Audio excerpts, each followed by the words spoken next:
Selamat pagi semuanya. Assalamualaikum warahmatullahi wabarakatuh. Saya Istiqomah Sabana dari kelompok 9 akan menjelaskan struktur dasar bahasa. Yang pertama, yaitu ada pengertian bahasa. Apa sih pengertian bahasa? Bahasa menurut Kamus Besar Bahasa Indonesia adalah sebagai lambang bunyi yang arbiter yang digunakan oleh anggota suatu masyarakat untuk bekerja sama, berinteraksi, dan mengidentifikasi diri. Bahasa digunakan setiap orang tiap hari untuk berkomunikasi dengan tetangganya, dengan sesamanya. Nah, dari tiap daerah di Indonesia maupun daerah-daerah lainnya di dunia pastilah memiliki bahasa yang khas dari daerahnya tersebut. Nah, yang selanjutnya adalah perkembangan bahasa. Nah, bahasa sendiri itu perkembangannya dipengaruhi oleh lingkungan. Bahasa itu berbeda dengan berbicara. Nah, keduanya itu memiliki perbedaan yang signifikan dalam pengertiannya.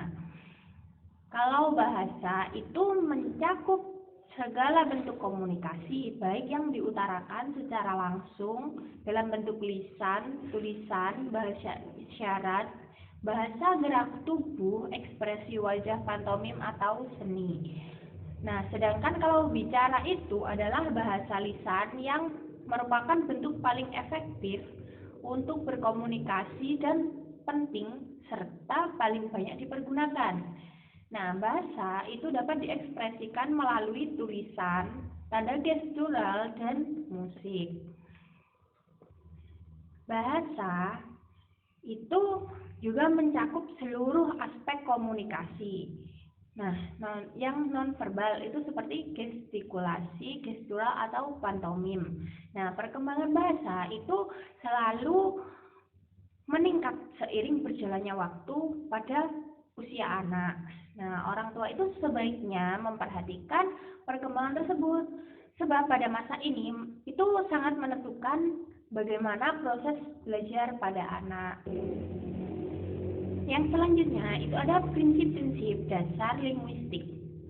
Nah, linguistik itu memiliki beberapa prinsip dasar, yaitu yang pertama itu ada bahasa adalah suatu sistem. Gimana sih maksudnya? Suatu sistem pola-pola yang kompleks dan suatu struktur dasar. Di dalamnya terdapat ketentuan-ketentuan individual yang bekerja sama dengan ketentuan-ketentuan lainnya. Nah, di sini anak-anak mempelajari suatu bahasa dengan belajar menggunakan pola-pola yang berstruktur itu, bukan dengan cara menganalisisnya. Nah, yang selanjutnya itu ada yang kedua. Bahasa adalah vokal. Nah, bahasa itu hanya sebuah ujaran saja yang mengandung segala tanda utama suatu bahasa. Nah, bagian kesatuan itu merupakan bunyi-bunyi yang membuat suatu perbedaan dalam makna. Nah, misalnya saja pengucapan suatu kata di tiap daerah itu memiliki makna yang berbeda juga. Nah, yang selanjutnya yang ketiga itu ada bahasa tersusun dari lambang-lambang arbiter. Ini berarti bahwa hubungan antara lambang-lambang dan makna juga bersifat arbiter. Maksudnya gimana sih? Adalah salah bila kita memperdebatkan mengapa seseorang memakai atau mengatakan kuali sebagai pengganti pelangga.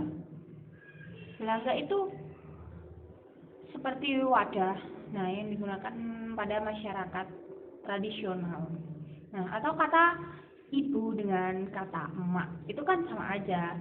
Nah, pengakuan bahwa lambang-lambang bahasa yang bersifat arbiter itu haruslah membuat kita selalu bertindak arbiter dalam hal tersebut. Nah, yang keempat itu bahasa itu bersifat unik, mempunyai ciri khas. Nah, tiap bahasa itu memiliki perbedaan-perbedaan dalam perangkat pola yang sama, bunyi-bunyi yang sama, kata-kata atau bahkan sintaks yang sama. Yang kelima itu ada bahasa dibangun dari kebiasaan-kebiasaan. Penggunaan sistem itu sendiri sebenarnya sebenarnya berada pada tingkat kebiasaan. Nah, cara kita mengucapkan suatu bunyi atau menyusun kata-kata dalam suatu kalimat kita lakukan secara otomatis. Nah, seotomatis kita berjalan. Nah, belajar suatu bahasa itu dipengaruhi oleh situasi-situasi yang menuntut penggunaan bahasa. Situasi tersebut mengawasi, mengontrol kosakata dan sintaksis.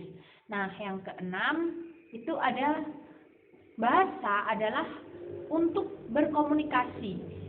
Nah, gimana sih bahasa itu digunakan untuk berkomunikasi? Nah, kalau ucapan salah dimengerti misalnya, itu kan kita tidak akan bisa memahami hal tersebut, tidak bisa memahami kata-kata tersebut. Nah, maka dari itu, seperti kita kesusahan dalam memahami bahasa lain atau bahasa dari daerah lain. Nah, seperti itu kita juga akan merasa kebingungan juga kalau kita tidak terbiasa dalam bercakap dengan mereka. Nah, selanjutnya yang ketujuh, itu adalah bahasa berhubungan dengan kebudayaan tempat berada. Nah, bahasa pada para pembicara yang berada pada tempat tertentu melakukan hal tertentu, itu hampir setiap perdengaran mempunyai kata-kata serta ekspresi-ekspresi yang hanya dimengerti oleh kelompoknya saja. Berarti di sini hampir sama dengan bahasa yang sifatnya kedaerahan tadi. Setiap daerah memiliki bahasanya masing-masing, setiap kelompok memiliki bahasanya masing-masing. Nah, selanjutnya atau yang terakhir, itu yang kedelapan, bahasa itu berubah. Tidak ada yang tetap di dunia ini termasuk juga bahasa, semua berubah.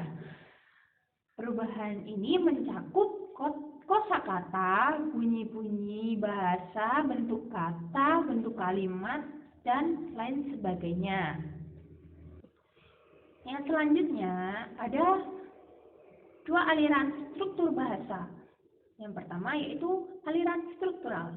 Nah, aliran ini dipelopori oleh linguis dari Swiss Ferdinand de Saussure pada tahun 1857 sampai dengan 1913. Nah, dialah yang meletakkan dasar-dasar linguistik struktural berdasarkan penelitian-penelitian dengan menggunakan metode-metode penelitian. Nah, beberapa teori tentang bahasa antara lain yang pertama yaitu ada bahasa itu pertama-tama adalah ujaran atau lisan. Yang kedua itu kemampuan berbahasa diperoleh melalui kebiasaan yang ditunjang dengan latihan dan penguatan. Yang ketiga itu setiap bahasa memiliki sistemnya sendiri yang berbeda dari bahasa lain. Nah, oleh karena itu, menganalisis suatu bahasa tidak bisa memakai kerangka yang digunakan untuk menganalisis bahasa lainnya. Yang keempat, itu ada setiap bahasa memiliki sistem yang utuh dan cukup untuk mengekspresikan maksud dari penuturnya. Oleh karena itu, tidak ada satu bahasa yang unggul di atas bahasa lainnya. Yang selanjutnya, bahasa itu semua bahasa yang hidup, berkembang mengikuti perubahan zaman, terutama karena terjadinya kontak dengan bahasa lain. Oleh karena itu, kaidah-kaidahnya pun bisa mengalami perubahan. Yang keenam, itu ada sumber pertama. Maksudnya, dan utama kebakuan bahasa adalah penutur bahasa tersebut, bukan lembaga ilmiah, pusat bahasa, atau mazhab-mazhab gramatika.